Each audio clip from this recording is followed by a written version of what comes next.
నైనా అయా యావత్ భారతదేశం అంతట్లో నా ప్రభా, ప్రతి ఒక్క గ్రామంలో నా ప్రభా, అయా ప్రతి ఒక్క సేవకుల వల్ల నా ప్రభా, నైనా సంఘ బిడల వల్ల నైనా స్తుతి స్తుతి స్తుతి అని నా ప్రభా, నీకు మొరపెడుతున్న ప్రతి ఒక్క కుటుంబాలను మీరు దీవించండి, ఆశీర్వదించండి నా ప్రభా.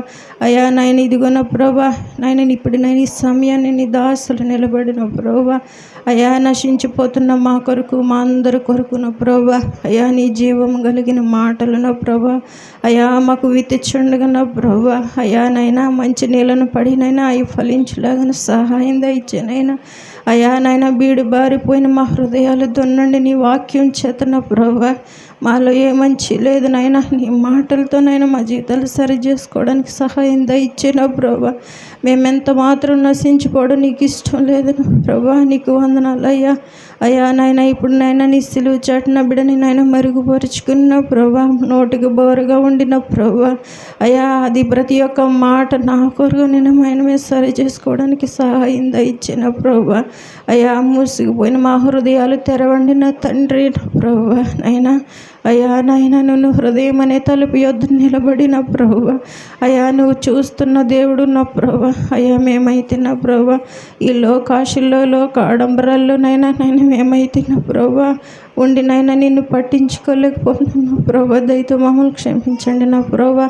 అయ్యా నా గ్రామాన్ని అంతటిని మీరు దర్శించండి అయ్యా. బలహీనలను బలపరచండి నా ప్రభా. రోగులను స్వస్థపరచండి అయ్యా. ప్రతి ఒక్క గృహాన్ని మీరు దర్శించండి నా ప్రభా. అయా కుటుంబాల్లో సమాధానము దయచ్చే నా ప్రభా. శాంతిని, సమాధాన, ఐక్యత, ప్రేమను మాకు దయచ్చే నా ప్రభా. నీకు వందనాలు స్తోత్రాలు అయ్యా. ఉద్యోగాలు చేస్తున్న వారిపై నీకు అని దృష్టి ఉంచిన ప్రభా. చదువుకున్న బిడ్డలపై నీ ఆత్మ సహాయాన్ని అందించండి నా ప్రభా. వారు వెళ్ళి వచ్చే మార్గం అంతా తోడుకుంటుంది నైనా. అయా ప్రయాణకం చేసిన ప్రతి ఒక్క బిడ్డని జ్ఞాపకం చేసుకోవాలి, మార్గం అంతా తోడుకుంటండి నా ప్రభా. వాహనాలు నడుపుతున్న వారి పని ఆత్మించండి నా ప్రభా. ఆ బిడ్డలనైనా వెళ్ళి వచ్చిండగా రాకపోకలు ఎందుకు తోడుకుంటండి నా ప్రభా. నీకు వందనాలు స్తోత్రాలు నా ప్రభా. అలాగే నాయన వ్యవసాయం చేస్తున్న ప్రతి రైతుని మీరు జ్ఞాపకం చేసుకున్న ప్రభా. మంచి వాతావరణాలు వారికి దయచ్చే నా ప్రభా. నీకు వందనాలు స్తోత్రాలు నైనా. అలాగే నైనా ఏ గృహంలోనైనా ఏ సమస్య ఉందో నువ్వు హృదయ రహస్యాలు ఎరిగిన దేవుడు నా ప్రభా. వివాహాల కొరకు సిద్ధపడుతున్న కుటుంబాలను మీరు జ్ఞాపకం చేసుకోండి నా ప్రభా. ప్రతి ఒక్క కార్యమును మీ చేతులుగా అప్పగించుకుంటారు నా ప్రభా. నైనా కార్యం చేయదేవా. అయ్యా నైనా దుఃఖంలో ఉన్న కుటుంబాలను మీరు దీవించండి దేవా. ఓదార్పునైనా వారికి దయచే, సమాధానం వారికి దయచే నా ప్రభా. బిడ్డల కొరకు కనిపెడుతున్న వారిని మీరు దర్శించండి నా ప్రభా. గర్భిణీ స్త్రీలు మీరు జ్ఞాపకం చేసుకోండి అయ్యా. దూర ప్రయాణం చేస్తుంది ఆయన కువైట్లో ఉన్న దేశంలో ఉన్న వారందరినీ, వచ్చేవారిని వెళ్ళేవారిని కూడా నా ప్రభా మీరు జ్ఞాపకం చేసుకోండి అయ్యా. ఇంకో నా ప్రభా అయ్యా నాయన దేశంలో నా ప్రభా శాంతి సమాధానము దయచిన ప్రభా. అయ్యా నాయన క్రైస్తవుల మీద జరుగుతున్న యుద్ధాలు నా ప్రభా మీ జ్ఞాపకం చేసుకుని అయినా అయ్యా మీరు మాట్లాడి సమాధానపరచండి నా ప్రభా. నీ నామానికి అవమానకరంగా కాకుండా నా ప్రభా ఆశీర్వాదకరంగా ఉండడానికి సహాయం దయచేయమని నా ప్రభా. ఇక్కడ కూడి ఉన్న బిడ్డలందరినీ నా ప్రభా జ్ఞాపకం చేసుకోమని, అలరాత్మ దూరపరచమని నాయన, ముఖ్యంగా నీ దాసులను బలపరచమని నా ప్రభా. మా మధ్య మీరుండమని నా ప్రభా. నా ప్రార్థనలో తప్పులుంటే మరణించమని నా ప్రభా. యేసయ్య పరిశుద్ధ నామం అడిగి వేడుకుంటున్నాను తండ్రి, ఆమేన్. ప్రార్థించిన సలోమ్ గారికి ప్రత్యేకమైన వందనాలు. అందరూ కూర్చోనండి. కొద్దిసేపు దేవుని మాటలు మనం విందాం.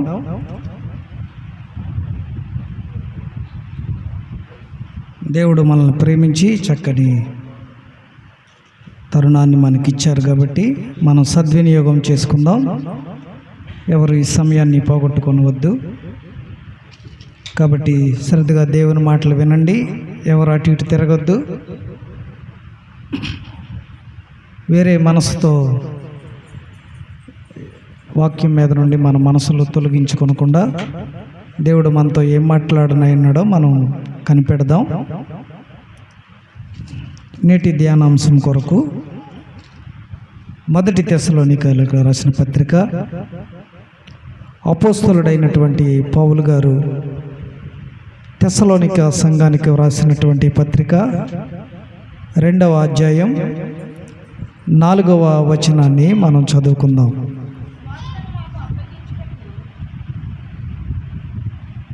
చదువు. సువార్తను మాకు అప్పగించుటకు యోగ్యులమని దేవుని వలన ఎంచబడిన వారమై మనుష్యులను సంతోషపెట్టువారము కాక మన హృదయములను పరీక్షించు దేవునిని సంతోషపెట్టువారమై బోధించుచున్నాము. సరిపోద్దండి. నా ప్రియమైన దేవుని వారలారా, చదవబడిన వాక్యాన్ని దేవుడు మన మధ్యలో దీవించినట్లుగా చిన్న ప్రార్థన చేసుకుందాం. వాక్యం కొరకు, నడిపింపు కొరకు పరిశుద్ధాత్మ సహాయాన్ని మనం కోరుకుందాం. పరిశుద్ధుడా, ప్రేమ కలిగిన మా తండ్రి, మీకు వందనాలు చెల్లిస్తూ ఉన్నాం. ఈ ఉదయకాల సమయంలో మరొకసారి మీ పాద సన్నిధికి వస్తూ ఉన్నాం. మమ్మల్ని ప్రేమించి మా ఎడల మీ కృపను విస్తరింపచేసి ఈ శ్రేష్టమైన సమయాన్ని మీరు మాకు ఇచ్చినందుకే వందనాలు చెల్లిస్తూ ఉన్నాం ప్రభువా. ఈ సమయంలో అపోస్తలుడైనటువంటి పౌలు గారు తెస్సలోనిక సంఘానికి వ్రాసినటువంటి పత్రికలో నుండి నాయనా మీ మాటలు మేము ధ్యానించడానికి సహాయం చేయండి. అల్పుడను అయోగ్యుడను ప్రభువా, ఏ యోగ్యత లేని నేను మీ పక్షాన్ని నిలబడ్డాను. నన్ను బలపరచండి. మీ మాటలతో నా నోటిని నింపి వినగల మనసు, గ్రహించగల ఆత్మ వినే బిడ్డలకు దయచేయండి. ఈ శబ్దయంత్రం ద్వారా వింటున్న వారికి, యూట్యూబ్ ద్వారా ఈ కార్యక్రమాన్ని వీక్షించి మీ మాటలు వింటున్న వారికి, కూడి వచ్చిన సంఘమంతటికి నాయన మీ మాటలు గ్రహించు మనసు దయచేయండి. వారి జీవితాల్లో మీ ఆత్మీయ కార్యాలు జరిగించి వారు మరింతగా మీకు దగ్గర కావడానికి మీ కృపనిమ్మని ప్రార్థన చేస్తూ ఉన్నాం. అపోస్తలుడైన పౌలు అంటున్నాడు, నేను మనుష్యులను సంతోషపెట్టువారము కాదని చెప్తా ఉన్నాడు. ప్రభువా, ఈ ఉదయకాల సమయంలో ఈ మాటలు మేము ధ్యానించడానికి మీ సహాయం నిమ్మని, అల్పుడనైన నన్ను బలపరిచి వాడుకొనమని మా ప్రభువును రక్షకుడైన యేసు నామములో ప్రార్థన చేస్తున్నాము తండ్రి, ఆమేన్. ప్రియమైన దేవుని వర్లరా, అపోస్తలుడైనటువంటి పౌలు భక్తుడు తెస్సలోనిక సంఘానికి ఈ పత్రిక రాస్తూ తను ఒక వివరణ ఇస్తూ ఉన్నాడు. ఆ సంఘానికి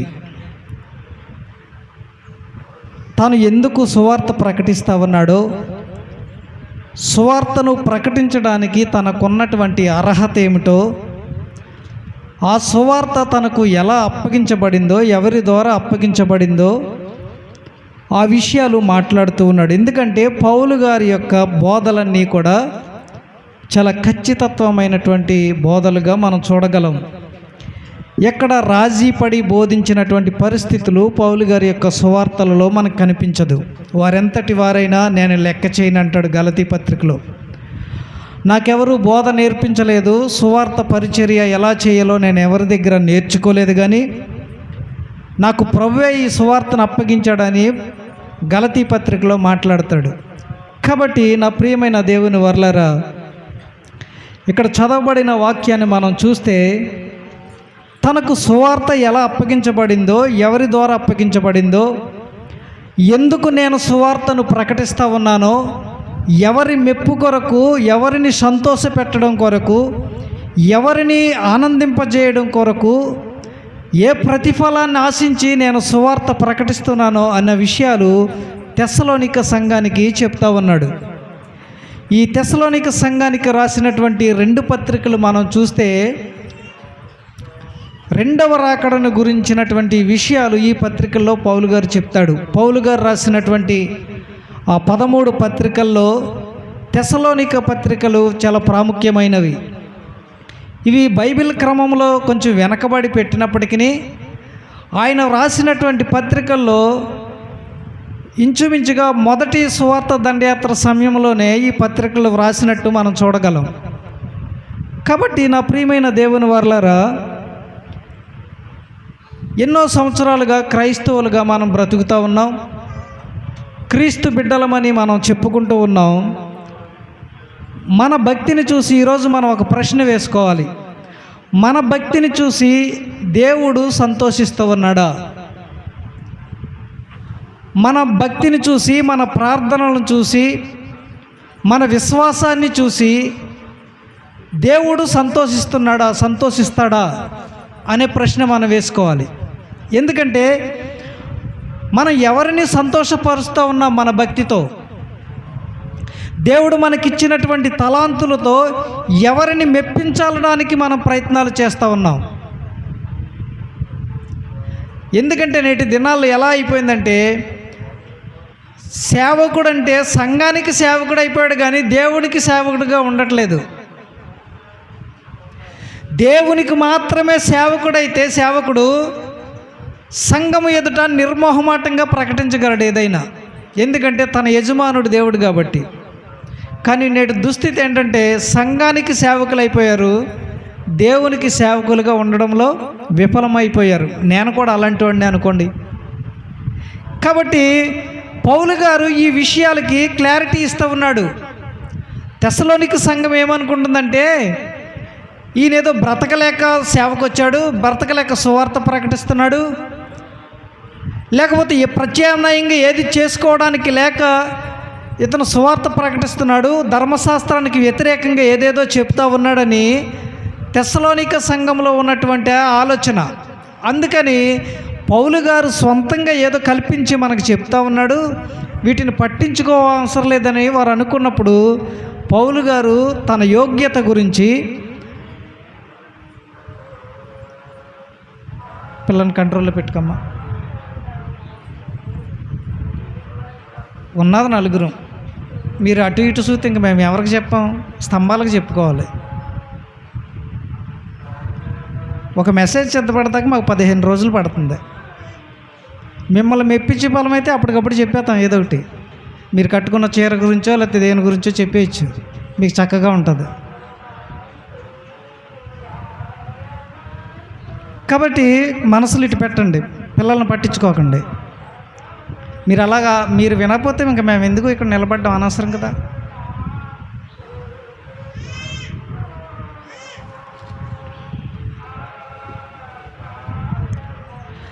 పౌలు గారి యొక్క అర్హత ఏంటో చెప్తా ఉన్నాడు సువార్తను ప్రకటించడానికి.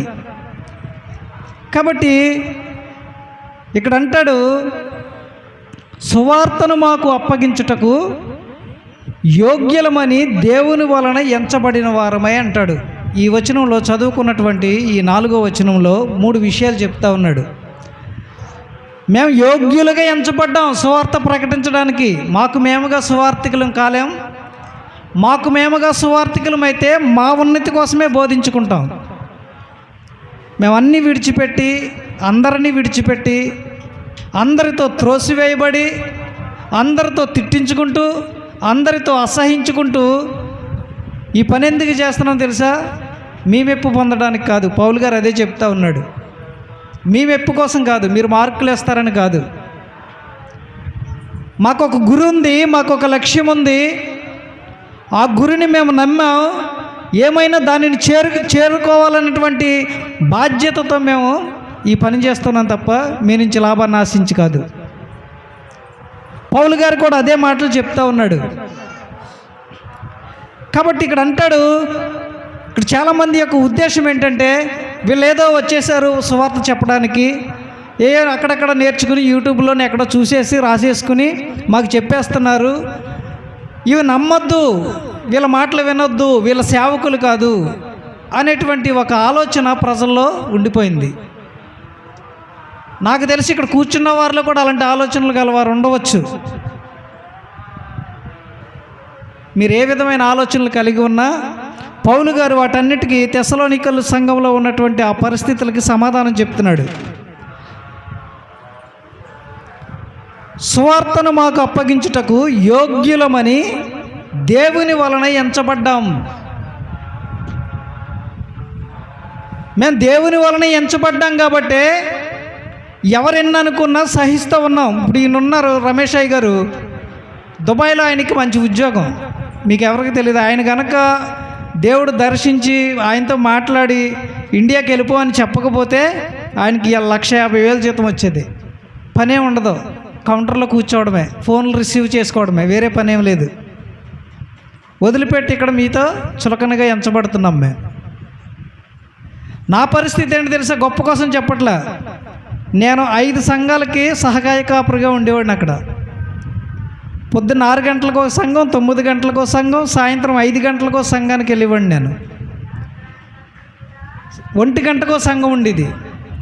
షార్జాలో 70 మంది సంఘం ఉంటే ఆ సంఘాన్ని నాకు ఇచ్చి, నాకు అక్కడ ఒక ఉద్యోగం ఇచ్చి, అకామిడేషన్ ఇచ్చి, ఉంటాను మీరు ఉండిపోండి ఇక్కడ అన్నారు. నేనేమైనా ఇండియాకి వచ్చి సేవ చేయాలని వచ్చేసాం. మేమేం బ్రతకలేక రాలేదు సేవకి. అయిన వారికి అందరికీ చులకనగా ఎంచబడుతున్నాం. కారణం ఏంటంటే దేవుడు మా మీద ఏదో భారం పెట్టాడు. మేము ఎంతమంది ముందు నిలబడి బోధిస్తున్నాం అనేది ఆయన చూడ్డు. మా బోధ ఎంత ఖచ్చితంగా ఉందనేది లెక్క అడుగుతాడు.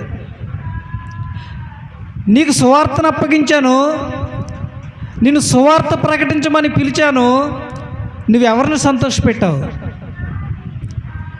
నన్ను సంతోషపెట్టావా, లేకపోతే నీ ముందు కూర్చున్న వారిని సంతోషపెట్టావా అని దేవుడు మమ్మల్ని అడుగుతాడు. ఆ భయం మాలో ఉంది కాబట్టినే వాక్యాన్ని ఉన్నట్లుగా చెప్తూ ఉన్నాం. ఎవరు బాధపడినా సరే. చాలాసార్లు మీ మనసులు బాధపడే ఉంటాయి, మాకు తెలుసు, మేము గ్రహించగలం. చాలాసార్లు మీ హృదయాలు నొచ్చుకునే ఉంటాయి, మాకు తెలుసు. కానీ తప్పదు. మన కడుపులో జబ్బు ఉందని తెలిసినప్పుడు డాక్టర్ గారు కత్తి పెట్టడానికి భయపడితే మనకు స్వస్థత ఎలా వస్తుంది? అయ్యో అనవసరంగా కోసేస్తున్నాను అనుకుంటే అనుకోడు. డాక్టర్ కోసేస్తాడంతే, కోసి చెడును తీసేస్తాడంతే.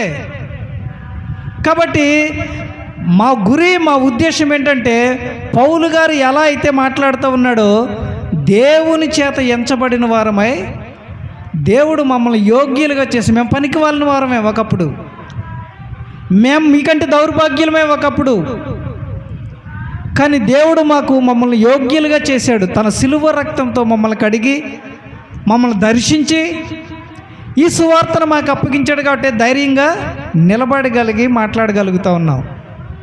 లేకపోతే మేము మీకులకు సిగ్గుపడే వాళ్ళం. ఒకప్పుడు ప్రార్థన అంటే పారిపోయే వాళ్ళం. ప్రార్థన ఉంటే వేరే ప్రోగ్రామ్స్ పెట్టుకుని వెళ్ళిపోయే వాళ్ళమే మేమును. మార్నింగ్ షోకి వెళ్తే సెకండ్ షో అయ్యాక రూమ్కి వచ్చేవాడిని. నేను మార్నింగ్ షోకి వెళ్తే సెకండ్ షో అయ్యాక రూమ్కి వచ్చేవాడిని. ఈ మార్నింగ్ షో ఇంకా 10 నిమిషాల్లో ముగుతుందనగా ఇంకో షోకి టికెట్లు తీయమని పంపించేవాడిని. అంత పిచ్చి మాకు సినిమాలంటే. ఒకే సినిమా 10 సార్లు 15 సార్లు చూసిన అనుభవాలు ఉన్నాయి మాకు. ఇప్పుడు వాటన్నిటిని వదిలిపెట్టి అత్తమాల బైబిల్ ఎందుకు చూస్తున్నామంటే దేవుడు మా దృష్టి మళ్ళించాడు. అస్తమాల బైబిల్లో ఎందుకు నెతుక్కుంటున్నామంటే మాకు అప్పగించిన బాధ్యతను మేము ఎలా చేయాలి, దేవుడిని ఎలా సంతోషపెట్టాలి. పౌలు గారి ఉద్దేశం కూడా అదే. పౌలు గారు అంటాడు, సువార్తను మాకు అప్పగించుటకు యోగ్యులమని దేవుని వలన ఎంచబడ్డాం. ఓ తెస్సలోనిక సంఘమా, మీరేదో చులకనగా చూస్తున్నారు మమ్మల్ని, వీళ్ళకి పని పాట లేదు అనుకుంటున్నారు. కానీ దేవుడు మాకు సువార్త అప్పగించాడు కాబట్టి నిర్మోహమాటంగా మేము సువార్త ప్రకటిస్తున్నాం. ఎందుకంటే మేము మిమ్మల్ని సంతోషపెట్టడానికి కాదు, దేవుణ్ణి సంతోషపెట్టడానికి. నా ప్రియమైన దేవుని వారలారా, మన భక్తి, మన ప్రార్థన, మన విశ్వాస జీవితం ఎవరిని సంతోషపెట్టడానికి చేస్తూ ఉన్నాం? విశ్వాసులుగా, సేవకులుగా మేము ఎవరిని సంతోషపెట్టడానికి సేవ చేస్తూ ఉన్నాం? ఈ ప్రశ్నలు ఎప్పుడు మన హృదయాలలో ఉండాలి. మనం పాడే పాట ఎవరి సంతోషం కొరకు, మనం చేసే ప్రార్థన ఎవరి మెప్పు కొరకు, మనం చేసే ఆరాధన ఎవరి కోసం, మనం ఇచ్చే కానుకలు, మనం ఇచ్చే దశమ భాగాలు, మనం చేసే నీతి కార్యాలు, దాన ధర్మాలు ఎవరిని మెప్పించడానికి చేస్తూ ఉన్నాం? నీవు నేను చేసినటువంటి ఈ మంచి కార్యాలు చెయ్యాలి, వద్దని చెప్పట్లా, చెయ్యాలి. కానీ ఎవరి సంతోషం కోసం? ఇచ్చేటప్పుడు మన హృదయం ఎలా ఉంది? మనం కనపడాలనా, లేకపోతే దేవుడు కనిపించాలనా? ఇవాళ ఏమైపోయిందంటే సోషల్ మీడియా వచ్చాక 10 రూపాయలు ఇస్తే చాలు, యూట్యూబ్లోను సోషల్ మీడియా అంతా వైరల్ చేసేస్తున్నారు. కారణం ఏంటి? నేను కాబట్టి ఈమెకి ఇచ్చాను అని చెప్పుకోవడం. ఇది మనుషుల మెప్పు కోసం చేసేది. పౌలు గారు అదే మాట్లాడుతూ ఉన్నాడు. రెండో భాగం ఏమంటాడు చూడండి.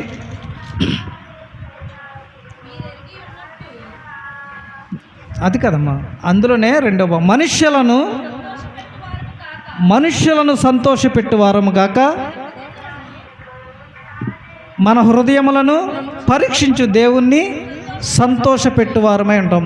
మొట్టమొదటి భాగం ఏంటంటే మనుష్యులను సంతోషపెట్టువారం కాదు అంటాడు. మా యొక్క గురి ఏంటంటే మేము మనుషులను సంతోషపెట్టడం లేదు. మిమ్మల్ని ఎప్పుడు మీ గాయాలు ఎప్పుడు రేపడానికే మేము సువార్త ప్రకటిస్తూ ఉన్నాం. మన ఆధ్యాత్మిక జీవితంలో విశ్వాస జీవితంలో ఉన్న లోపాలని పాపపు గాయాలను మేము రేపి గుర్తు చేయడమే సువార్త. మిమ్మల్ని సంతోష పెడితే ఒకానొక సమయంలో మీరు ఒకవేళ నిత్యనాశనానికి వెళ్ళిపోతే దానికి బాధ్యులు ఎవరు? దేవుడు నిన్ను ప్రశ్నిస్తే పలానా వ్యక్తిని మీ కొరకు నిలబెట్టాను కదా, పలానా వ్యక్తి చేత నీకు బోధించాను కదా, నీ పాపం ఏంటో నీకు ఎత్తి చూపాను కదా, నువ్వెందుకు సరి చేసుకోలేదనంటే నీ సమాధానం ఏంటి? కాబట్టి మనం మనుషులను సంతోషపెట్టువారముగా ఉండకూడదని పౌలు గారు చెప్తా ఉన్నాడు. విశ్వాసిగా మీరైనా సేవకులుగా మేమైనా. కాబట్టి మనుషులను సంతోషపెడితే ఆ సేవ వల్ల దేవునికి ఏ విధమైన ఉపయోగం ఉండదు. సంఘం పెరగచ్చు, తండోపతండాలుగా జనం రావచ్చు, మందిరం నిండిపోవచ్చు, కానుకల సంచులు నిండిపోవచ్చు, సేవకుల యొక్క బ్యాంక్ బ్యాలెన్సులు నిండిపోవచ్చు, భౌతికమైనవి అనేకమైనవి కలగవచ్చు. కానీ మన బోధ ద్వారా లేకపోతే మన భక్తి ద్వారా దేవుడు సంతోషిస్తాడా? నా కొరకు సువార్త ప్రకటించి నువ్వేవి సంపాదించావంటే ఈ లోకాన్ని సంపాదించుకున్నానన్నటువంటి నీ సాక్ష్యం దేవుడు అంగీకరిస్తాడా? నీ భక్తికి తగిన ఫలం ఏం పొందుకున్నావని అడిగితే, ప్రశ్నిస్తే దేవుడు నువ్వేం సమాధానం చెప్తావు? మేము బయటికి వెళ్తూ ఉంటాం, చాలామంది సేవకుల మధ్యకి వెళ్తాం. సేవకులు కూడా ఇలాంటి సాక్ష్యాలే చెప్తారు. నేను సేవకు వచ్చాక అది కొన్నాను, ఇది కొన్నాను, ఇది సంపాదించానని. దేవుడు అంగీకరిస్తాడు ఈ సాక్ష్యాలు? సేవకుడిగా నీవే పరిణితి చెందకపోతే, సేవకుడిగా నీకు అప్పగించిన బాధ్యత ఏంటో, నీవెవరిని సంతోషపెట్టాలో, దేనిని సంపాదించుకోవాలో నీకే తెలియకపోతే, నీకే అవగాహన లేకపోతే, నిన్ను అనుసరిస్తున్న విశ్వాసులకు నువ్వేం నేర్పుతావు? సంఘం ఎదుట దేవుడు నన్ను చూడండి ఎంతగా ఆశీర్వదించాడని 20 లక్షల కార్లు, ఫ్లాట్లు, బంగారాన్ని నువ్వు చూపిస్తే వాళ్ళ గురి దేని మీదకి వెళ్తుంది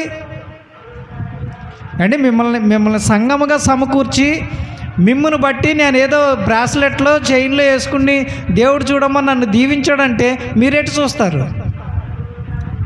మీ ఎదుట నేను రిక్తుడిగా అయిపోయినప్పుడే కదా మీరు రిక్తులుగా అవ్వడానికి అవకాశం ఉంటుంది. మా సేవకుడు ఎంత సమర్పించుకున్నాడో, మా సేవకుడు ఎంత ఖచ్చితంగా ఉన్నాడో, మా సేవకుడు ఎంత నిర్మోహమాటంగా ఉన్నాడో, మా సేవకుడు ఎంత ఆశ లేకుండా సువార్త ప్రకటిస్తున్నాడు అన్నటువంటి ఆ గురి, ఆ మాదిరి మేము చూపించకపోతే మీరెటు చూస్తారు? కాబట్టి నేటి సేవకులు చాలామంది, అందరూ మేము విమర్శించడానికి కాదు, మీకు అర్థం కావడానికి చెప్తున్నాం. వాళ్ళు విమర్శిస్తే మాకు కలిసి వస్తుంది ఏం లేదు. కాబట్టి మనం ఎవరిని సంతోషపెట్టడానికి భక్తి చేస్తున్నాం అనేది కావాలి, అది మనం ఎరిగి ఉండాలి. మనుషులు మార్కులు వేయచ్చు, దండలు వేయచ్చు, సాలువాలు కప్పచ్చు. దేవుని దృష్టిలో అవి ఎన్నికైనవి కాదు. అందుకే పౌలు గారు గలతీ సంఘంతో మాట్లాడుతున్నాడు. చూడండి, గలతీ సంఘంతో ఏమంటున్నాడో 1వ అధ్యాయం 10వ వచనం. ఇప్పుడు నేను మనుషుల దయను సంపాదించుకొన చూచుచున్నానా, దేవుని దయను సంపాదించుకొన చూచుచున్నానా? నేను మనుష్యులను సంతోషపెట్టగోరుచున్నానా? నేను ఇప్పటికి మనుష్యులను సంతోషపెట్టువాడనైతే క్రీస్తుకు దాసుడు కాకపోదును. ఎంత గొప్ప మాటలు వాడుతున్నాడు అండి పౌలు గారు. నేను మనుషులను దయను సంపాదించుకోవడానికి నేను రాలేదు, మనుషులతో మంచివాడు అనిపించుకోవడానికి ఈ సువార్త నేను ప్రకటించట్లేదని గలతీ సంఘంతో మాట్లాడుతున్నాడు పౌలు గారు. ఎందుకంటే గలతీ సంఘం ఎంత గొప్పదంటే పౌలు గారిని అబద్ధ బోధకుడు అన్నది. ఎవరినండి? ఇంత గొప్ప సేవ చేసినటువంటి ఈ ఆధునిక ఆదిమ క్రైస్తవ సంఘానికి ఒక దిశానిర్దేశం చేసినటువంటి గొప్ప సేవకుడినే దొంగ బోధకుడు అన్నది గలతీ సంఘం. వాళ్ళతో మాట్లాడుతున్నాడు. ఈరోజు మనతో మాట్లాడుతుంది ఆ వాక్యం. నేను మనుషుల దయను సంపాదించుకోవడానికి మీ మధ్యలోనికి రాలేదు, మీ నుండి ఏదో సంపాదించుకోవడానికి ఆశించి తీసుకోవడానికి నేను మీ మధ్యలోనికి రాలేదంటాడు. ఇంకేమంటాడు చూడండి, దేవుని దయను సంపాదించుకోవడానికి నేను వచ్చాను. నాకు కావాల్సింది ఏంటంటే దేవుని దయ నాకు కావాలి. దేవుడు నాకు అప్పగించిన బాధ్యతను నేను తూచా తప్పకుండా నెరవేర్చాలి. ఒకవేళ నేను మనుష్యులను సంతోషపెట్టేవాడినైతే, మీ మెప్పును కోరి మీ మధ్య మంచివాడిగా నేను దేవుని స్థానంలో నన్ను పెట్టుకోవాలని నేను చూస్తే, నన్ను బట్టి మీరు సంతోషిస్తే నేను క్రీస్తుకు దాసుడిని కాదంటాడు. మిమ్మల్ని మెప్పించి మిమ్మల్ని ఆనందింపచేసి మిమ్మల్ని ప్రలోభ పెట్టే బోధలు కనుక నేను చేస్తే, మిమ్మల్ని సంతోషపెట్టడమే నా గురి అయితే, నా పరిచర్య అయితే, నేను క్రీస్తుకు దాసుడిని కాదు అంటున్నాడు. ఇక్కడ అదే అంటున్నాడు, నేను మనుషులను సంతోషపెట్టగోరుచున్నానా, నేనెప్పటికీ మనుష్యులను సంతోషపెట్టువాడనైతే క్రీస్తుకు దాసుడను కాకపోదును. మా గురి కూడా అదే, మా గురి కూడా అదే. మేము క్రీస్తును సంతోషపెట్టాలి, క్రీస్తు కొరకు ఏదైనా చిన్న పని చేయాలి. మా మధ్య వేల మంది సంఘం ఉండకపోవచ్చు, మా ముందు వేల మంది మమ్మల్ని దైవాంశ సంభూతులుగా మమ్మల్ని పొగడాల్సిందే మా గురి కాదు. మమ్మల్ని బట్టి మీరు సంతోషించడం మా లక్ష్యం కాదు. మీరు బాధపడినా నిష్ఠూరపడినా ఏమనుకున్నా ఎలా ఉన్నా సరే క్రీస్తు సువార్తను మేము మీకు ప్రకటించాలి. క్రీస్తు దాసులుగానే మా జీవితాలు మేము ముగించాలి. ఎందుకంటే ఈ సేవను ఆధారం చేసుకుని లోకాన్ని సంపాదించుకునే వాళ్ళు ఎంతోమంది ఉన్నారు. మాకు ఆ గురి లేదు. మేమెంతసేపు ఉచితంగా సువార్త ప్రకటించడానికే మేము ప్రయత్నం చేస్తాం. ఇక బలవంత పెడితే తప్పక మీరు తీసుకుపోతే మాకు ఆశీర్వాదం ఎలాగండి అంటారు కొంతమంది. వద్దంటే బలవంత పెడితేనే తప్ప కావాలని ఎక్కడికి మేము పరుగులు పెట్టేది లేదు. అయితే కానుకలు తీసుకోకూడదు సేవకుడు అనేది కూడా మా సిద్ధాంతం కాదు. యేసుప్రభువే కానుకలు తీసుకున్నాడు, ఇస్తే తీసుకున్నాడు, కానీ ఇచ్చేలాగా ఎక్కడ బోధించలేదు. అపోస్తులు కూడా కానుకలు ఇస్తే తీసుకున్నారు, కానీ ఇచ్చేలాగా ఎక్కడ బోధ చేయలేదు. కానీ నేడు బోధలు ఎలా అయిపోయినాయంటే ఇవ్వండి ఇవ్వండి, ఏదో కార్యక్రమాన్ని కల్పించి ఏదో ప్రోగ్రామ్ను సృష్టించి దానిని ఆధారం చేసుకుని కానుకలు దండుకునే పరిస్థితులు చాలామంది ఉన్నారు. ఏదో రకంగా ప్రజలను మెప్పించి ప్రలోభ పెట్టి ఆకర్షించి వారి నుండి లాభాన్ని ఆర్జించేవారుగా ఉన్నారు కొంతమంది. అందరూ కాదండి, కొంతమంది మంచి సేవకులు కూడా ఉన్నారు. వాళ్ళని మేమేమన్నాం, ఎప్పుడు అన్నాం, వాళ్ళని అనే అర్హత కూడా మాకు లేదు. కాబట్టి నేటి క్రైస్తవ సమాజంలో మనుష్యులను సంతోషపెట్టే సేవకులు ఎక్కువైపోయారు, మనుషులను ఆనందింపచేసే సేవకులు ఎక్కువైపోయారు, విశ్వాసులని తమ వెంబడి తిప్పుకునే సేవకులు ఎక్కువైపోయారు. వారికి బైబిల్ మోసేవాళ్ళు కొందరు, వాటర్ బాటిల్ మోసేవాళ్ళు ఒకరు, వాళ్ళకి బౌన్స్ చేసేవాళ్ళు కొందరు, ఇంట్లో పని చేసేవాళ్ళు కొందరు. ఇంట్లో పని మనుషులు కూడా విశ్వాసులే. ఓ సేవకుడు ఫోన్ మాట్లాడడం నేను విన్నాను. ఫోన్ మాట్లాడుతా ఏంటి ఇంకా రాలేదండి, మీరు లేట్ చేశారంటే, ఇవాళ మా పని మనిషి రాలేదండి అందుకే లేట్ అయిందని చెప్తున్నాడు. ఎవరు ఆ పని మనిషి? విశ్వాసే, సంఘ విశ్వాసి, సేవకుడని ప్రేమించి గౌరవించి సేవకురాలికి సహకారిగా ఉంటే పని మనిషి అని చెప్తూ ఉన్నాడు ఎవరో ఫోన్ చేస్తే. ఎంత విచారకరం! అలాంటి సేవకులు కూడా ఉన్నారు. మనం ఏం చేసుకుంటాం, పాస్టర్ గారికి చేస్తే ఏదో పుణ్యం వస్తుంది అనుకుంటాం. పాస్టర్ గారికి చేస్తే పుణ్యం రాదమ్మా. దేవునికి సేవ చేయండి, పుణ్యం వస్తుంది. దేవుని కొరకు బ్రతకండి, దేవుణ్ణి సంతోషపెట్టడానికి బ్రతకండి. మనం ఏం చేస్తామంటే సేవకులకి దాసోహం అయిపోతాం. సేవకుడికి చేస్తే దేవుడికి చేసినట్టని. అది క్రైస్తవ సిద్ధాంతం కాదు. మానవ సేవయే మాధవ సేవ అనేది వేరు. ముందు దేవుని సేవ చేయండి, అప్పుడు మానవ సేవ చేద్దాం. దేవునికి సేవకుడిగా ఉండకుండా మానవకులకు సేవకుడు అయితే అర్హత లేదు మనకి. ప్రభువా, నేను వాళ్ళకి భోజనం పెట్టాను, వీళ్ళకి బట్టలు పెట్టాను, వాళ్ళకి డబ్బులు ఇచ్చానంటే మీరెవరో నాకు తెలియదు అంటాడు దేవుడు. నీ నామమున మేము అద్భుతాలు చేశాం, దెయ్యాలను వదలగొట్టాం, స్వస్థతలు చేశాం అని చెప్తే మీరెవరో నాకు తెలియదు అన్నాడు. ఎందుకని? యేసు ప్రభు ఎవరో వీళ్ళకి తెలియకుండా చేశారు. వీళ్ళెవరో యేసు ప్రభువుకు తెలియదు, కానీ చేశారు మంచి పనులే చేశారు, కానీ కుదరదన్నాడు. దేవుణ్ణి సంతోషపెట్టేలా చేయలేదు, ప్రజలను సంతోషపెట్టడానికి వీళ్ళు చేశారు. అందుకే మీరు నాకెవరో తెలియదు, వెళ్ళిపోండి అన్నాడు. పౌలు గారు అదే అంటున్నాడు, నేను మనుషులను సంతోషపెట్టడానికి ఈ పరిచర్యలోనికి రాలేదు.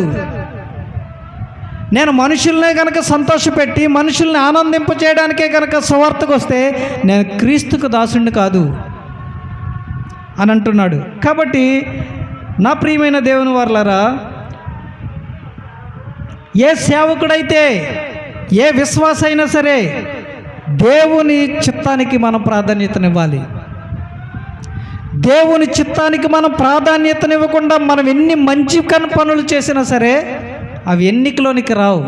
దేవుడు సంతోషించడు. మనం మనుషులను సంతోషపెట్టేవారుగా మనం ఉంటే దేవుడు మనల్ని బట్టి సంతోషించడు అని చెప్తా ఉన్నాడు పౌలు గారు. కాబట్టి నా ప్రియమైన దేవుని ఇంకొక విషయాన్ని మనం చూద్దాం. మూడో విషయం ఏమంటాడంటే, మన హృదయములను పరీక్షించు, దేవుణ్ణి సంతోషపెట్టాలంటున్నాడు. మరి దేవుణ్ణి ఎలా సంతోషపెట్టగలం మనం? మన బాహ్య ప్రవర్తనను బట్టి దేవుడు సంతోషిస్తాడా? మన బాహ్యమైనటువంటి కార్యాలను బట్టి దేవుడు సంతోషిస్తాడంటే, మన బాహ్య కార్యాలు చూసి దేవుడు సంతోషించాలంటే ముందు మన హృదయం యోగ్యమైనదిగా ఉండాలి. ఎందుకంటే ఆయన హృదయములను పరీక్షించే దేవుడు. మనం ఏదైనా మంచి పని చేస్తున్నప్పుడు, ఏదైనా మంచి పని కార్యాన్ని తలపెట్టినప్పుడు దేవుడు చేసే పనిని చూడడు, చేసే వ్యక్తి యొక్క హృదయాన్ని చూస్తాడు. పౌలు గారు అదే చెప్తున్నాడు. మీరు చేసే మంచి పనులు లోకం చూస్తుంది, ఆనందిస్తుంది, కానీ నేనేం చూస్తాను తెలుసా? మీ హృదయాన్ని చూస్తున్నాను. మీరు చేసే మంచి పని ఏ ఉద్దేశంతో చేస్తున్నారో అది చూస్తాను నేను మీ హృదయాన్ని చూసి సంతోషిస్తాను. కయ్యూను అదే చేశాడు. తమ్ముడిచ్చాడు, నేను కూడా పట్టుకెళ్తున్నానని పట్టుకెళ్ళాడు, కానీ దేవుడు ఏం చూశాడు? హృదయాన్ని చూసి తీసుకున్నాడు. హృదయాన్ని బట్టి స్వీకరించాడు, కానుకను బట్టి స్వీకరించలేదు. నాకు తెలిసి కయ్యూనే మంచి కానుకలు, ఎక్కువ మల్టిపుల్ కానుకలు తీసుకెళ్ళి ఉంటాడు. హేబెల్ ఏం పట్టుకెళ్ళాడు? మా అయితే 2 మేకలు 2 గొర్రెలు పట్టుకెళ్ళి ఉంటాడు. కానీ కయ్యూను రకరకాల ఫలాలు, రకరకాల ధాన్యాలు పట్టుకెళ్ళి ఉంటాడు. ఎందుకంటే వ్యవసాయదారుడు కదా. కొన్ని మామిడి పళ్ళు, ద్రాక్ష పళ్ళు, అజ్జూర పళ్ళు, ఇలాగ రకరకాల పళ్ళతో నింపినటువంటి మంచి గంప పట్టుకెళ్ళి ఉంటాడు, ఫ్రూట్స్. కానీ హేబెల్ అయితే ఏదో 2 గొర్రెలు 2 మేకలు పట్టుకెళ్ళి ఉంటాడు. కానీ దేవుడు ఏం చేశాడంటే, ఇచ్చేటప్పుడు హృదయాన్ని చూశాడు. కయ్యూను ఏమనుకున్నాడంటే, నా తమ్ముడి కంటే బెస్ట్ నేనే ఇస్తున్నా. వాడేముంది, మురికి పట్టేసిన 2 గొర్రెలు, బాళ్ళలో దొరలేసిన గొర్రెలు పట్టుకెళ్ళాడు అంతే. నేను చూడు ఎన్ని కలర్ఫుల్ ఫ్రూట్స్, ప్రతి కలర్ ఉంది నేను ఇచ్చిన ఫ్రూట్లో, ప్రతి కలర్ ఉంది, అన్ని రంగుల ఫలాలు పట్టుకెళ్ళి ఉంటాడు. కానీ దేవుడు రిజెక్ట్ చేశాడు. ఎందుకంటే ఇచ్చేటప్పుడు తన హృదయం సరిగా లేదు. నేను నా తమ్ముడి కంటే నేనే మంచిది ఇస్తున్నానటువంటి అతిశయం ఉంది. ఎప్పుడైతే దేవుడు తృణీకరించాడో అసూయ వచ్చేసింది. కాబట్టి హృదయాల్ని పరీక్షించే దేవుడు మన హృదయాన్ని బట్టి సంతోషిస్తాడని చెప్తా ఉన్నాడు. కాబట్టి ఎందుకంటే దేవునికి మనం ఏదైనా చేసినప్పుడు మన హృదయం ఎలా ఉందో అది చాలా ప్రాముఖ్యం. హృదయం చాలా ప్రాముఖ్యం. మనం అందుకంటాడు, నీవు దేవుని సన్నిధికి వచ్చినప్పుడు నీ ప్రవర్తన జాగ్రత్తగా చూసుకో, నీ హృదయాన్ని జాగ్రత్త పెట్టుకో, నీ హృదయాన్ని పరిశుద్ధపరచుకునిరా. నీవు చేత్తో పట్టుకొని వచ్చే కానుక ఊరంతా చూసి అయ్యి బాబాయ్ ఆమె చూడు అతడు చూడు ఎంత మంచి కానుక పట్టుకెళ్తున్నాడు అని అనుకోవచ్చు. కానీ దేవుడు ఏం చేస్తాడంటే మన అంతరంగాన్ని చూస్తూ ఉంటాడు. ఈమె ఇలా పట్టుకుని వెళ్తుంది కాబట్టి ఆ మనుషులు మెప్పు కోరుకుంటుంది, మనుషులు సంతోషాన్ని కోరుకుంటుంది, ఈమెకి నన్ను సంతోషింప చేయాలన్నటువంటి ఆశ లేదనే దేవుడు ఆలోచన చేస్తాడు. కాబట్టి అందుకే మనం చేసే బోధ కానీ, మనం చేసే సేవ కానీ, మనం చేసే ఆరాధన అన్నీ కూడా దేవుని ఎదుట యథార్థమైన హృదయంతో మనం చేయాలి. మనం ఇచ్చే కానుకలైనా సరే యథార్థమైన హృదయం లేకుండా మనం ఎన్ని చేసినా సరే దేవుడు మనల్ని బట్టి సంతోషించడు. అందుకే ఇర్మియా భక్తుడు మాట్లాడుతూ అంటాడు చూడండి, ఇర్మియా గ్రంథము 17వ అధ్యాయం 10వ వచనంలో,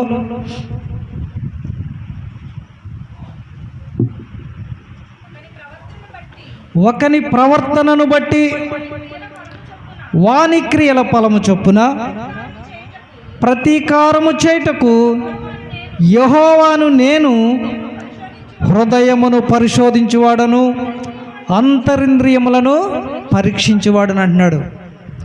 ఇర్మియా భక్తునితో దేవుడు మాట్లాడుతున్నాడు. ఇశ్రాయేలు ప్రజలు త్రోవ తప్పినప్పుడు, ఇశ్రాయేలు ప్రజలు లోకానుసారముగా భక్తి చేస్తున్నప్పుడు, లోక సంబంధమైన దేవతలను ఆరాధిస్తూ ఉన్నప్పుడు, దేవుళ్ళు కాని వారిని వెంబడిస్తున్నప్పుడు, ఐగుప్తులో నుండి వారిని విడిపించి వారికి ఏ ఆజ్ఞలైతే ధర్మశాస్త్రాన్ని అయితే ఇచ్చాడో దానిని అతిక్రమించి జీవిస్తూ ఉన్నప్పుడు వారికి ఆఖరిగా వారు చెరలోనికి వెళ్ళడానికి ఆఖరిగా ఇర్మియా భక్తుని ద్వారా మాట్లాడుతూ ఉన్నాడు. ఇర్మియా భక్తుని ద్వారా సెలవిస్తూ ఉన్నాడు ఏంటంటే, ఒకని ప్రవర్తనను బట్టి వాని క్రియల ఫలము చొప్పున ప్రతీకారం చేస్తాను. ఏదో నువ్వు ఇచ్చిన దాన్ని బట్టి నేను సంతోషిస్తాను అనుకుంటున్నావేమో, నా పేరు చెప్పి చేసే కార్యాలను బట్టి నేను సంతోషిస్తున్నాను అనుకుంటున్నావేమో, నేను ప్రతీకారం చేస్తా, నీ మీదకి ఉగ్రత పంపిస్తాని ఇశ్రాయేలు జనాంగానికి ఇర్మియా భక్తుని ద్వారా మాట్లాడుతున్నాడు. ఎందుకంటే మీరు చేసే కార్యాలను బట్టి కాదు, మీ హృదయాలు చెడిపోయాయి. మీ హృదయాలలో నాకు చోటు లేకుండా పోయింది, మీ హృదయాలలో నాకున్నటువంటి విలువ లేదు, నేను చేసిన మేలులన్నీ మర్చిపోయారు. ఇప్పుడు మీరు మనుషులను సంతోషపెట్టేవారుగా లోకాచారాలతో నిండిపోయారు అని చెప్పి ఇక్కడ అంటాడు, యెహోవాను నేను హృదయములను పరిశోధించువాడను అంతరింద్రియములను పరీక్షించువాడను. అంతరింద్రియాలు మన మనస్సు, మన ప్రాణం, మన ఆలోచన సమస్తాన్ని ఎరిగిన దేవుడు. ఆయన దాని మీద దృష్టి ఉంటాడు. ఒక మనిషిని వైపు ఆయన చూస్తున్నాడంటే బాహ్యమైన దానిని చూడడానికి కాదు, అంతరంగంలో ఉన్నటువంటి అంతరింద్రియాలు ఎలా పనిచేస్తున్నాయి, ఇతని ఆలోచనలు ఎలా ఉన్నాయి, చూపులు ఎలా ఉన్నాయి, తలంపులు ఎలా ఉన్నాయి, నా గురించి ఎలాంటి ఆలోచనలు కలిగి ఉన్నాడని దేవుడు ఎప్పటికప్పుడు పరిశోధన చేస్తాడంట. కాబట్టి మనుషులను సంతోషపెట్టి తాను మంచివాడనని అనిపించుకోవడానికి ఒక నీతిమంతుడిని మరణశిక్షకు అప్పగించిన ఒక వ్యక్తిని బట్టి మనం చూద్దాం. తాను మంచివాడు అనిపించుకోవడానికి, ప్రజలను సంతోషపెట్టడానికి, తన ముందున్న వారిని సంతోషపెట్టడానికి ఒక నీతిమంతుడిని మరణానికి అప్పగించాడు. మనం కూడా అలాగే చేస్తున్నామేమో. మనుషులను సంతోషపెట్టడానికి క్రీస్తును ప్రతిదినం సిలువేస్తున్నామేమో. మన సంతోషం కొరకు, మన వారి సంతోషం కొరకు, మనల్ని నమ్మిన వారికి సంతోషపెట్టడం కోసం ఒకవేళ మన దేవుడైన, మన రక్షకుడైన క్రీస్తుని సిలువకు అప్పగిస్తున్నామేమో. అలాంటి పనే చేశాడు ఒక ఆయన. ఎవరు ఆ మనుషుడంటే పిలాతు. తెలుసండి పిలాతు ఎవరు? రోమా ప్రభుత్వంలో గవర్నర్గా పనిచేస్తూ ఉన్నాడు, గొప్ప అధికారిగా ఉన్నాడు.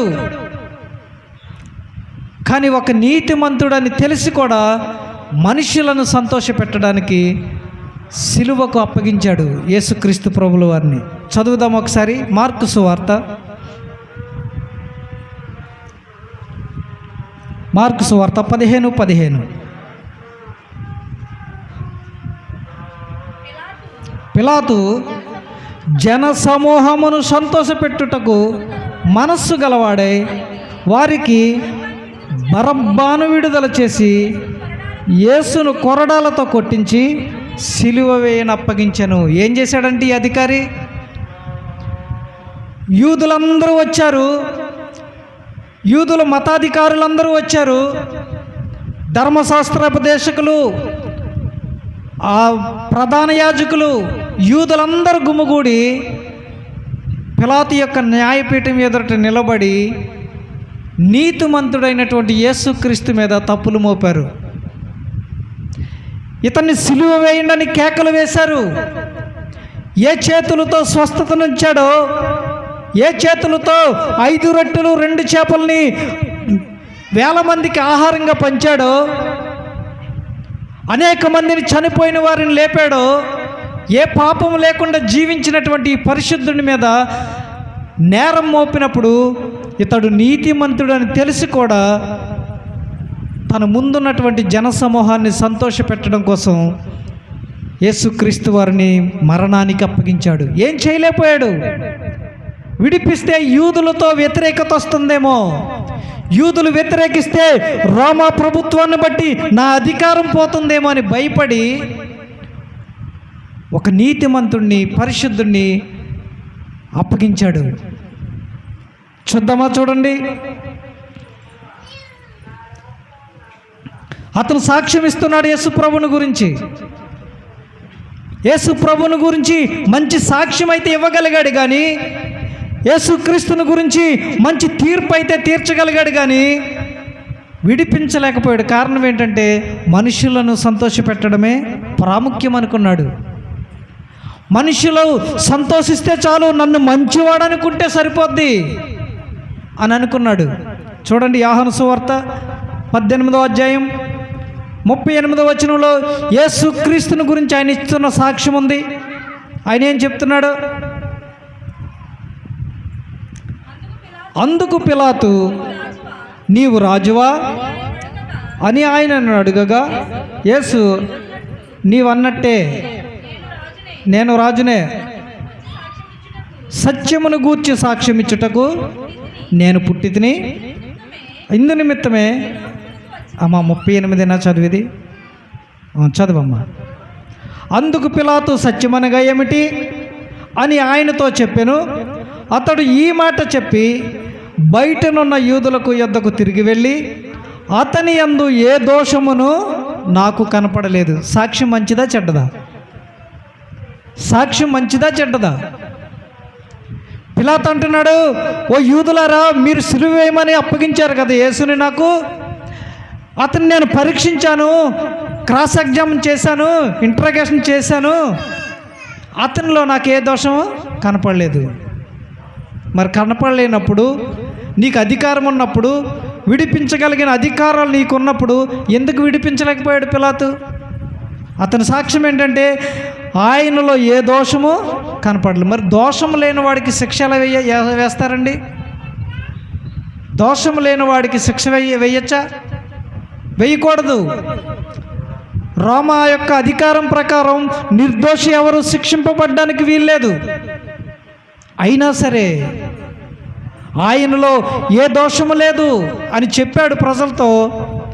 కానీ వీళ్ళని దుఃఖపరచడం ఇష్టం లేక, వాళ్ళని సంతోష పెట్టాలనే ఉద్దేశంతో ఆ సాక్ష్యాన్ని అలాగే అణిచిపెట్టేశాడు.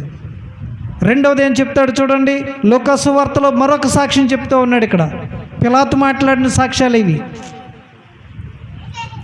లూకా సువార్త 23:22. ఏమన్నా ఈ బైబిల్ రెఫరెన్స్లు మారినాయి ఏంటి? 23:22. ఇతని యందు మరణమునకు తగిన నేరమేమియూ నాకు కనబడలేదు, గనుక ఇతన్ని శిక్షించి విడుదల చేస్తానని చెప్పాడు. ఇక్కడేమంటున్నాడండి? ఏ నేరం చేయలేదు యేసుక్రీస్తు. మరణించడానికి, మరణ శిక్ష విధించడానికి ఏ నేరం ఇతనిలో లేదు. కాబట్టి నేను స్వల్పంగా శిక్షించి వదిలిపెట్టేస్తానన్నాడు. రెండవ సాక్ష్యం ఇది. మూడవది చెప్తున్నాడు చూడండి, మూడవ సాక్ష్యం ఏం చెప్తున్నాడంటే మత్తయి సువార్త 27-24.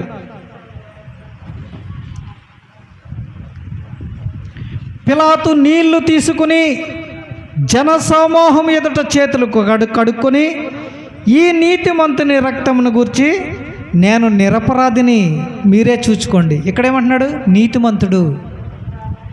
యేసుక్రీస్తులో ఏ దోషం లేదన్నాడు, యేసుక్రీస్తులో ఏ నేరము లేదని చెప్పాడు, యేసుక్రీస్తు నీతిమంతుడని చెప్పాడు. ఆఖరికి ఏం చేశాడు తెలుసా? యోహాను సువార్త 19:19.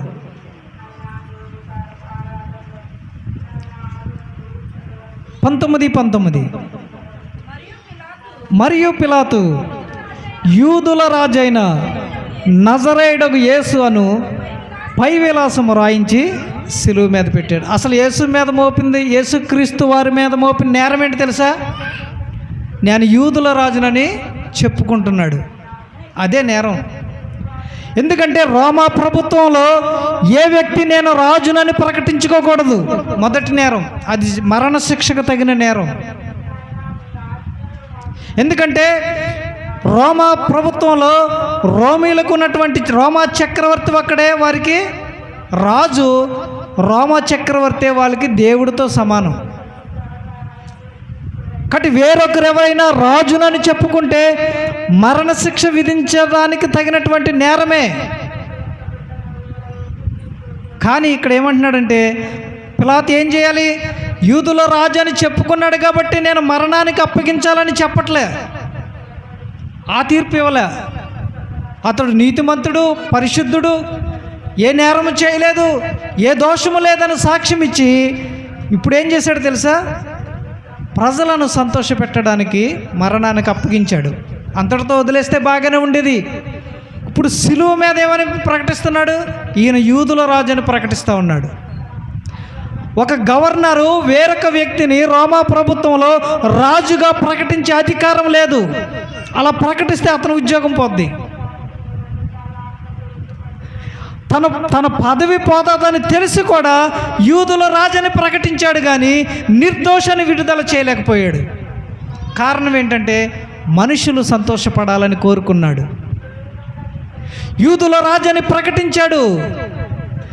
ఏ జనము మధ్యకొచ్చి ఏ జనాన్ని రక్షించి ఏ జనులనైతే పాపము నుంచి విడిపించి నిత్య రాజ్యంలోనికి చేర్చాలని వచ్చాడో ఆ ఏ జనాంగం అయితే మెస్సయ్య వస్తాడు, మమ్మల్ని విడిపిస్తాడు, మాకు మోక్ష మార్గం నడిపిస్తాడని ఏ జనాంగం అయితే ఎదురు చూసిందో, ఏ జనాంగానికైతే ప్రవచనాలు ఉన్నాయో ఆ జనాంగము యేసుని రాజుగా గుర్తించలేదు.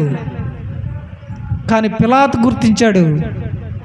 తను చేస్తున్నది తప్పని తెలిసినా, తను తీర్చినది సరైన తీర్పు కాదని తెలిసినా ప్రజలను సంతోషపెట్టడం కోసం ఆయనను మరణానికి అప్పగించాడు. కానీ ఆయన ప్రకటించింది మాత్రం యూదుల రాజుని ప్రకటించాడు.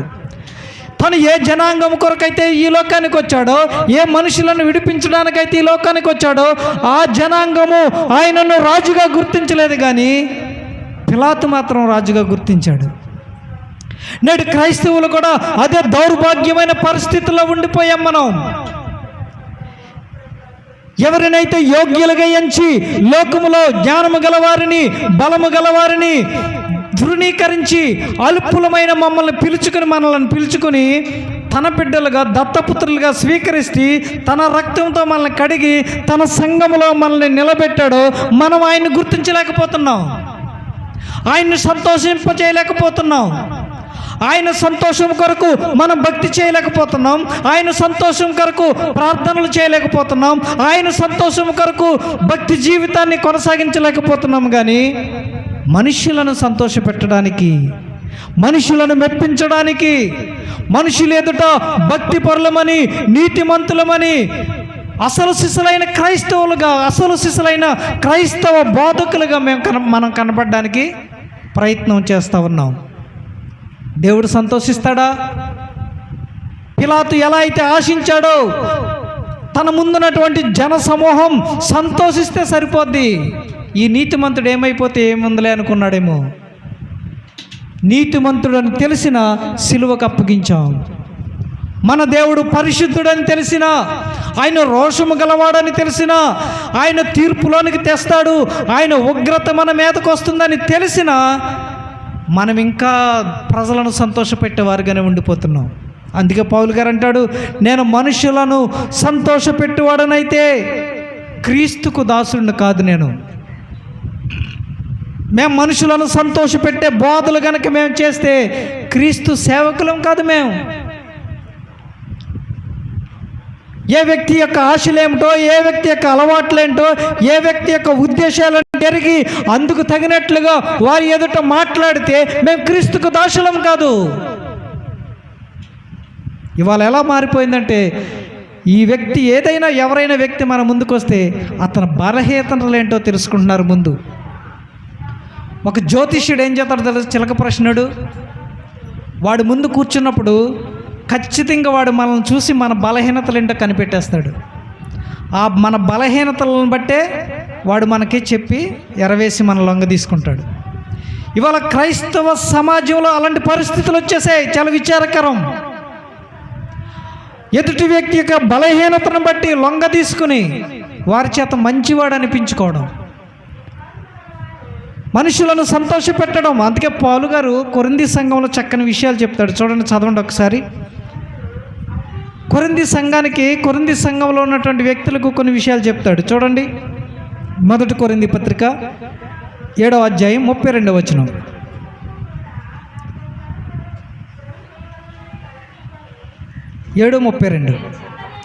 మీరు చింతలేని వారై ఉండవలెనని కోరుచున్నాను. పెండ్లి కానివాడు ప్రభువును ఎలాగ సంతోషపెట్టగలనని ప్రభువు విషయమైన కార్యములను గూర్చి చింతిస్తున్నాడు. ఆగండి ఒకసారి, ఇక్కడ చెప్తా ఉన్నాడు, కొరింథీ సంఘానికి చెప్తా ఉన్నాడు, మీరు చింతలేని వారై ఉండాలంటే ఏం చేయాలో తెలుసా? పెండ్లి కానివాడు ఏం చేస్తాడంట? పెండ్లి కాకముందే గనక మారు మనసు పొంది దేవుణ్ణి అంగీకరిస్తే, బాప్తిసం తీసుకుంటే వాడు ఏం చేస్తాడంట? దేవుణ్ణి ఎలా సంతోషపెట్టాలి, నన్ను బట్టి నా ప్రభువు ఎలా సంతోషిస్తాడు, ప్రభువును సంతోషపెట్టడానికి నేనేం చేయాలి, ఎక్కడికి వెళ్ళి సువార్త ప్రకటించాలి, ఎలాంటి సువార్త ప్రకటించాలి అనే ఆలోచన దేవుణ్ణి సంతోషపెట్టడానికే ప్రయత్నం చేస్తాడంట. చూడండి 33. పెండ్లి అయిన వాడు భార్యను ఎలాగ సంతోషపెట్టగలనని లోక విషయమైన వాటిని గురించి చింతిస్తాడు. అదే పెళ్ళి అయిపోయిందనుకో, పెళ్ళయ్యాక ఒకవేళ మారు మనసు పొందాలన్నా, రక్షింపబడాలన్నా, పెళ్ళైన తర్వాత సంతోషాలు వేరు. భార్యను ఇంప్రెస్ చేయాలి, భార్యను సంతోషపెట్టాలి, భార్య ఇష్టాలను నెరవేర్చాలి, భార్యకు ఇష్టంగా బ్రతకాలి అనే ఆలోచన చేస్తాడంట. పౌలు గారు పెళ్లి కాలేదు. పౌలు గారు ఆజన్మ బ్రహ్మచారి, స్త్రీ సాంగత్యం లేనివాడు, సంసార ధర్మం యొక్క అనుభవం లేనివాడు చెప్తూ ఉన్నాడు. ఇక్కడ మనం భార్యలను పెళ్లి చేసుకుని పిల్లల్ని కానీ సంసారాన్ని నడిపిస్తే మనకి అనుభవాలు ఉండవు, ఈ బుద్ధి రాదు మనకి. పెళ్లి కానివాడు, స్త్రీకి దూరంగా ఉన్నవాడు చెప్తా ఉన్నాడు. ఇక్కడ ఏమంటున్నాడంటే, పెండ్లి అయిన వాడు భార్యను ఎలాగో సంతోషపెట్టగలనని ఆలోచిస్తాడంట. కొత్తగా పెళ్ళైనప్పుడు ఏం చేస్తారు? భార్యను సంతోషపెట్టడానికి హనుమూన్కి వెళ్దామా, సినిమాకి వెళ్దామా, నీకేది ఇష్టం అని భార్య యొక్క ఇష్టాలు అడిగి ఆ భార్యను సంతోషపెట్టడానికి ఇష్టపడతాడు. అదే పెండ్లి కాకముందు రక్షింపబడితే ప్రభువుని ఎలా సంతోషపెట్టాలని ఆలోచన చేస్తాడంట. ఒకవేళ పెండ్లి అయిన తర్వాత కూడా నీవెవరిని సంతోషపెడుతున్నావు? క్రీస్తుని విశ్వసించి భార్యనా, భర్తనా? భార్యను భర్తను సంతోషపెట్టగలనేటువంటి ఆలోచనతో ప్రభువును పక్కన పెట్టేస్తాం మనం. కొన్నిసార్లు ప్రభు కార్యాలు పక్కన పెట్టేస్తాం. దేవుడిచ్చినటువంటి ఈ శ్రేష్టమైన సమయాన్ని కూడా పక్కన పెట్టి ఎక్కడెక్కడికో వెళ్ళిపోతాం. వారిని సంతోషపెట్టాలి, వారిని విష్ చేయాలి, మనుషులను గొప్పగా మనం ఆహ్వానించాలనే ఉద్దేశంతో దేవుని కార్యాలని, దేవుని సంతోషపెట్టడంలో మనం పక్కకి వెళ్ళిపోతాం. ఇక్కడ అదే అంటున్నాడు, పెండ్లి అయిన వాడు భార్యను ఎలాగ సంతోషపెట్టగలనని లోక విషయమైన వాటిని గూర్చి చింతిస్తూ ఉన్నాడు. మన చింత అంతా ఎప్పుడంటే పెళ్ళయ్యాక లోక విషయంలో ఏం చేయాలి, భార్యని ఎలా సంతోషపెట్టాలని. 34లో చెప్తున్నాడు చూడు, అటువలే పెండ్లి కాని స్త్రీల గురించి చెప్తా ఉన్నాడు ఇక్కడ. పెండ్లి కాని స్త్రీయు కన్యకయు తాము శరీరమందును ఆత్మయందును పవిత్రులైండుటకు ప్రభు విషయమైన కార్యములను గూర్చి చింతించుదురు కానీ పెండ్లి అయినది భర్తను ఎలాగో సంతోషపెట్టాలి. పెండ్లి కాకముందు కన్యక పరిశుద్ధత గురించి ఆలోచిస్తుంది.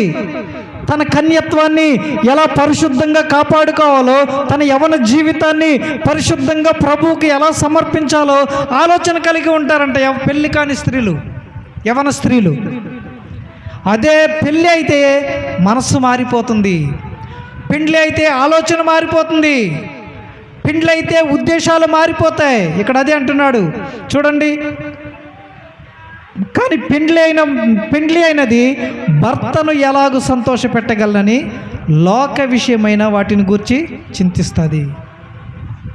భర్తను ఎలా సంతోషపెట్టాలి, భర్తకి ఏ రంగు బట్టలు అంటే ఇష్టం, భర్తకి ఏ వంటలు అంటే ఇష్టం, భర్త ఎదుట నేను ఎలాంటి వస్త్రాధారణ చేసుకుంటే ఇష్టం, నేను ఎలా ఉంటే భర్త సంతోషిస్తాడు అని భర్తను సంతోషపెట్టడానికే ఆలోచిస్తుందంట. పెండ్లి కాకముందైతే పెండ్లి కాని స్త్రీ కన్యకయు తాను శరీరమందును ఆత్మయందును పవిత్రంగా ఎలా బ్రతకాలి. ఎంత తేడా వచ్చేసిందండి పెళ్లి కాకముందు పెళ్లి అయ్యాక. స్త్రీ పురుషుల్లో కూడా పెండ్లి కాకముందు పెళ్ళి అయిన తర్వాత కూడా ఎవరిని సంతోషపెట్టాలో ఇక్కడ పెడతారో చెప్తా ఉన్నాడు. కాబట్టి నా ప్రియమైన దేవుని వారలారా, మనం ఎవరిని సంతోషపెడతా ఉన్నాం? అందుకే ఎఫెసీ సంఘంతో మాట్లాడుతున్నాడు చూడండి 6:6లో. ఎఫెసీ సంఘంతో మాట్లాడుతున్నాడు 6:6. మనుషులను సంతోషపెట్టువారు చేయనట్లు కంటికి కనబడుటకే కాక క్రీస్తు దాసులమని ఎరిగి దేవుని చిత్తమును మనఃపూర్వకముగా జరిగించుచు మనుష్యులకు చేసినట్టు కాక ప్రభువునకు చేసినట్లే ఇష్టపూర్వకంగా సేవ చేయండి. నీ సేవ, నీ భక్తి, నీ ప్రార్థన ఇష్టపూర్వకంగా ప్రభువుకు చేస్తున్నానని చేయండి, మనుషుల కోసం చేయకండి అని ఎఫెసీ సంఘానికి చెప్తా ఉన్నాడు. ఈరోజు మనకి చెప్తా ఉన్నాడు, మనుషుల కోసం భక్తి చేయకండి. ప్రార్థన చేసినప్పుడే ఫుల్ సౌండ్తో అందరికి వినపడాలంటే దాని ఉద్దేశం ఏంటి? మత్తయి సువార్తలో కొండ మీద ప్రసంగంలో చెప్తాడు కదా, మీరు మనుషులకు కనపడవాలని సంత వీధుల్లోనూ రాజమార్గంలో మీరు ప్రార్థనలు చేస్తారంటాడు. అలా అయిపోయింది. మనుషులు సంతోషిస్తారు, అమ్మో ఇంటి దగ్గర కూర్చుని నా కోసమే ప్రార్థన చేస్తున్నారు. ఈమె ఉండదు ప్రార్థనలో, ఇంటికాడ ఉంటుంది ఏదో పని పెట్టుకుని. ఆమె కోసం మైక్లో ప్రార్థన వినపడేవాడికి అయ్యి బాబోయ్ నా కోసం ప్రార్థన చేస్తున్నాడని సంతోషిస్తారు. మనుషుల మెప్పు కొరకు మనం ఏది చేయకూడదు. ఇక్కడ చూడండి, మనుషులకు చేసినట్టు కాక ప్రభువునకు చేసినట్లే ఇష్టపూర్వకంగా సేవ చేయండి. విశ్వాసైనా సేవకుడైనా ఎంత గొప్ప బోధకుడైనా దేవుడికి ఇష్టపూర్వకమైన సేవ చేయండి. మనుషులను సంతోషపెట్టు వారమైతే మనం దేవునికి దాసులం కాదు. అందుకే అంటాడు గలతీ 1:10 మనం చదువుకున్నాం కదా, నేను మనుషులను సంతోషపెట్టువాడనైతే క్రీస్తుకు దాసుడను కాకపోదును. కాబట్టి ప్రియమైన దేవుని వారలారా, మనం ఎవరిని సంతోషపెడతా ఉన్నాం? మన భక్తితోటి, మన పరిచర్యతో ఎవరు సంతోషిస్తూ ఉన్నారు? మన పవిత్రమైన జీవితంతో ఎవరు సంతోషిస్తూ ఉన్నారు? ఒక ఆయన్ని గురించి దేవుడు సాక్ష్యం ఇస్తాడు, ఇదిగో ఈయనే నా ప్రియ కుమారుడు, ఈయన యందు నేను ఆనందిస్తూ ఉన్నాను అంటాడు. ఎవరి గురించి మాట్లాడాడమ్మా? చూడండి మత్తయి సువార్త 17:5 సాక్ష్యం ఇస్తున్నాడు యేసు ప్రభు. పరిశుద్ధాత్ముడు సాక్ష్యం ఇస్తూ ఉన్నాడు. 17:5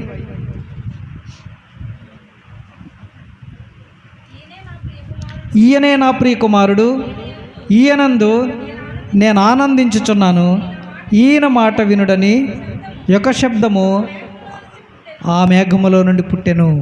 ఎవరిని గురించి సాక్ష్యం?